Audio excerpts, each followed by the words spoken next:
सबको मेरा जोहार। जय आदिवासी, जय भील प्रदेश। आज ये बांसवाड़ा जिले का विश्व आदिवासी अधिकार दिवस इस खुटिया पर मनाया जा रहा है। तो सबसे पहले इस कार्यक्रम की जो आयोजक टीम है उसको मैं धन्यवाद जोहार करता हूं। दोस्तों, यह मंच पर बहुत सारे वक्ताओं ने कहा कि आजादी के 78 साल बाद भी हम हमारे अधिकारों से वंचित हैं। बात उनकी सही है,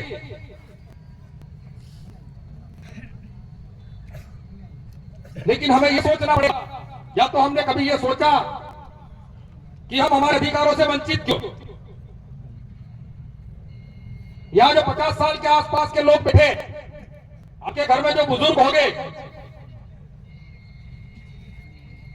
उन लोगों से अगर आप पूछोगे सबको पता चलेगा कि उस वक्त यानी कैसे 25 साल, 30 साल, 40 साल पहले तक हमारे अधिकार थे। अधिकारों का उपयोग कर रहे थे। यूरो ने तो 2007 में यानी कि 17 साल पहले यह विश्व अधिकार दिवस घोषित किया, लेकिन भारत के संविधान ने 1950 से हमें अधिकार दिए हुए। वो जब अंग्रेज थे तो अंग्रेजों ने 1874 से हमें अधिकार दिए हुए। जिस जंगल जमीन की मालिकाना अधिकार की हम बात करते हैं, वो अधिकार हमारे पास सदियों से थे, हजारों सालों से थे, लेकिन भारत के संविधान ने 1950 में उसको लिखित स्वरूप दिया। तो अधिकार ने कहा, मैंने अभी आपको कहा कि 50 साल के ऊपर उम्र वालों को आप पूछना, तब उनसे यह पूछा क्या से 30-40 साल पहले अगर हमारे गांव में किसी पुलिस वाले को, किसी पटवारी को, किसी तहसीलदार को या तो किसी नेता को जब आना होता था तो वो पटेल के पूछे बिना आ सकता था क्या? आ सकता था क्या? हमारे गांव में हमारा राज, वो अधिकार हमारे पास था नहीं था। तो आज वो अधिकार हमारे पास गया कहां? किसी ने छीन लिया क्या? वो अधिकार भी नहीं छीना, आज भी संविधान में है, वो अधिकार हमने खुद गंवाया और वो अधिकार हमने गंवाया। ये आज घोटियाबाद कार्यक्रम में चारों ओर पुलिस बंदोबस्त है। अगर वो अधिकार हमने हमारा बरकरार रखा होता, जो हमारी ग्राम सभा थी, ग्राम सभा का मुखिया जो पटेल था, उसकी ताकत, उसका पावर अगर हमने संभाल के रखा होता, आज या किसी भी प्रशासनिक अधिकारी को उस पटेल को पूछे बिना यहां आने की हिम्मत नहीं होती। लेकिन वो अधिकार हमने खोया, और वो अधिकार खोया उसके पीछे हमारे समाज के पढ़े लिखे लोगों का सबसे बड़ा हाथ है, वो मैं कहना चाहूंगा। एक समय था जब पटेल तय करते थे गांव के लोगों को इकट्ठा करके कि हमें वोट किसे करना है, तब गांव में चर्चाएं होती थी रात रात भर, और ये सोचा जाता था कि कौन नेता हमारे लिए काम करेगा, कौन विधायक का उम्मीदवार हमारे लिए काम करेगा, कौन सरपंच का जो प्रत्याशी है वो हमारे लिए काम करेगा, और इसको एक साथ वोट करके जिताते थे। जिताते थे कि नहीं जिताते थे? मैं बुजुर्गों को पूछ रहा हूं, जिताते थे कि नहीं जिताते थे? और उस वक्त हमारे काम होते थे, हमारी सुनी जाती थी। हमारे समाज के लोग कुछ पढ़ लिख गए, बाहर नौकरी करने लगे, और तब उन्होंने आके गांव में आके इस पटेल का जो पावर था, पावर को धीरे धीरे धीरे धीरे खत्म करने की कोशिश की, और आज पटेल के पास कोई पावर नहीं। बराबर संविधान में यह पावर है, लेकिन वास्तविक में यह पावर आज नहीं है। तो ये अधिकार हमें खुद प्राप्त करना होगा, कोई हमें देने आने वाला नहीं है। यह मंच से बार बार बात की जा रही कि आज सामाजिक कार्यक्रम है, उस पर राजनीति की बात ना करें। बात भी सही है, कार्यक्रम सामाजिक है, लेकिन जब अधिकार की बात करते और अधिकार से आज वंचित होने की बात करते,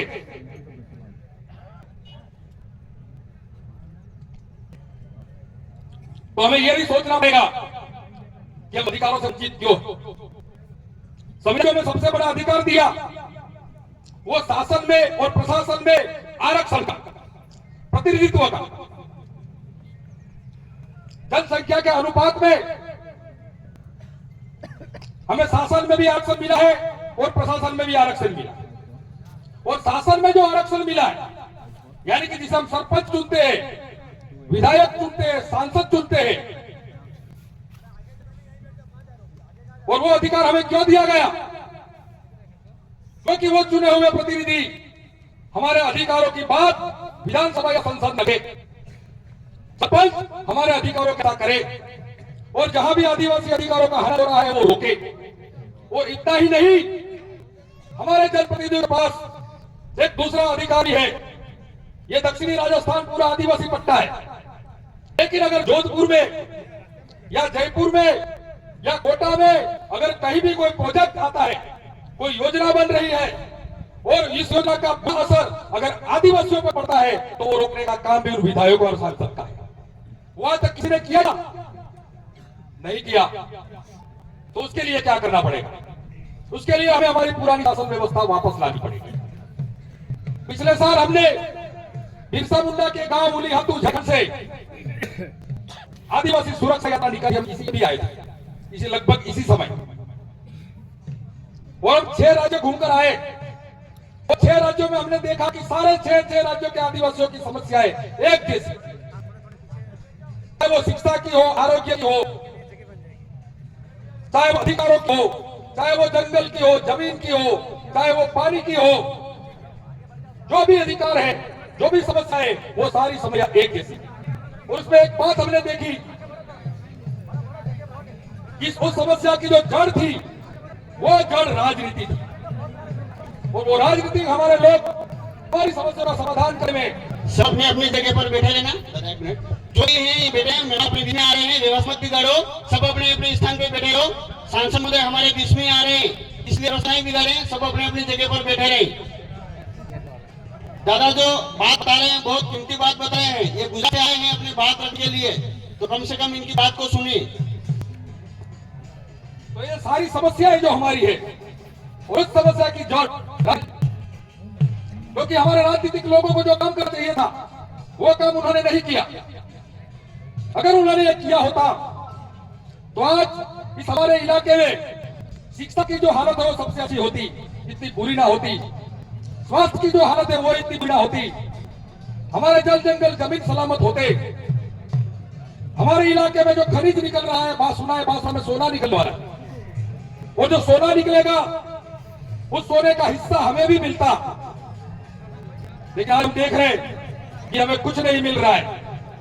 वो तब हमें नए सिरे से सोचने की जरूरत है, और हमारी सोच हमें बदलनी पड़ेगी।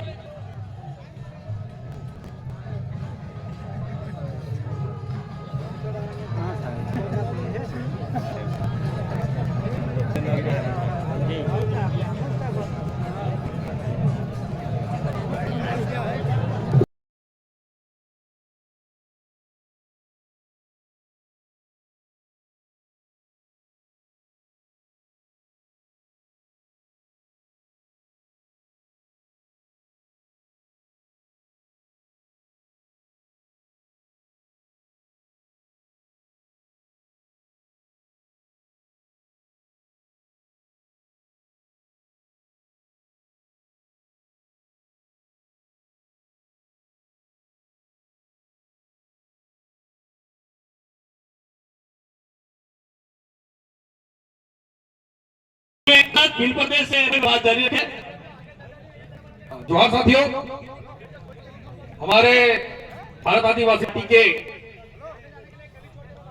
और हमारे समाज की ओर से चुने गए हमारे पहले सांसद महोदय राजकुमार जी रोज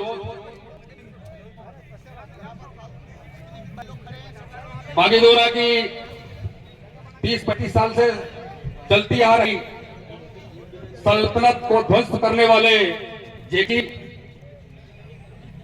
और घाटोल के विधानसभा प्रत्याशी अशोक भाई, बांसवाड़ा के हेमंत राणा हमारे बीच आ चुके हैं। तो अब मैं मेरी बात लंबी नहीं खींचूंगा, लेकिन जो बात मैं कर रहा था वो बात मैं पूरी करूंगा। मैंने आपको ये बताया कि इस देश के सारी आदिवासियों की जो समस्याएं हैं, उस समस्याओं की जड़ राजनीति। अगर हमारे नेता इन 70 साल में जिनको हमने चुन के भेजा, वो लोग अगर अपना काम सही तरीके से करते, जिसके लिए उन्हें संविधान में अधिकार मिला था, प्रतिनिधित्व का, वो प्रतिनिधित्व सही तरीके से करते, तो आज आदिवासी अपने हक और अधिकार से वंचित ना होते। तो इसके लिए हमें क्या करना होगा? तो हमें वोट बैंक बनना पड़ेगा। और एक ऐसी वोट बैंक कि जो वोट बैंक सिर्फ अपने समाज के लिए वोट करे, ना कि किसी और को प्रधानमंत्री बनाने के लिए, ना किसी और को मुख्यमंत्री बनाने के लिए। जब तक हम ये नहीं करेंगे, तब तक हमें हमारा कोई अधिकार नहीं दिलवाएगा। हमारे से कम जिसकी जनसंख्या है, वो एक संगठित होकर, एक वोट बैंक होकर वोट करते हैं, और अपने अधिकार नहीं है वो अधिकार भी वो लेते हैं, हमारे अधिकार भी वो छीनते हैं। तो हमें तो हमारे अधिकार लेने हैं। तो हमारे अधिकार लेने के लिए हमें एक वोट बैंक करके वोट करना पड़ेगा। और इसके लिए 77 साल जो राजनीतिक पार्टियां इस देश में है, कल तक थी, और जिन्होंने हमारा कुछ नहीं किया, उनको हमारे इलाके से उखाड़ फेंकना पड़ेगा। और जब तक हम ये नहीं करेंगे, तब तक हम हमारे अधिकारों से वंचित रहेंगे। बातें बहुत सारी है, लेकिन मैं हमारी बातों का यहां विराम दूंगा। और आज इस घोटिया अंबा में विश्व आदिवासी अधिकार दिवस पर उपस्थित इतने सारी संख्या में आप लोग उपस्थित रहे हो, इसलिए मैं आप सबका जोहार धन्यवाद करता हूं। इससे मिलने का वादा करता हूं। उसके साथ जोहार, जय आदिवासी, जय भील प्रदेश।